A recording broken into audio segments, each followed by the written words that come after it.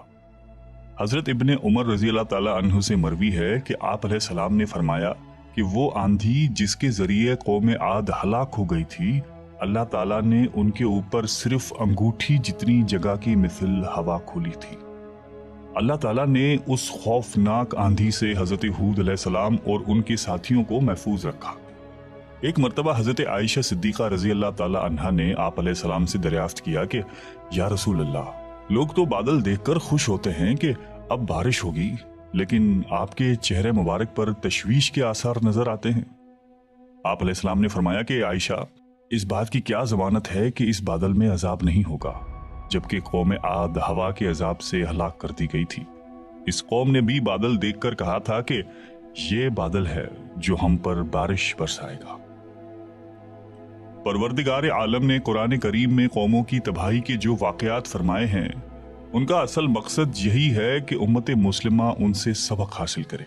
اللہ نے قوم عاد کو طاقت و قوت، مال و دولت، شان و شوکت سمیت دنیا کی ہر نعمت عطا فرمائی، لیکن جب اس نے نافرمانی کی اور اپنے نبی کی بات ماننے سے بار بار انکار کیا تو اللہ تعالیٰ نے اسے نیست و نابود کر دیا۔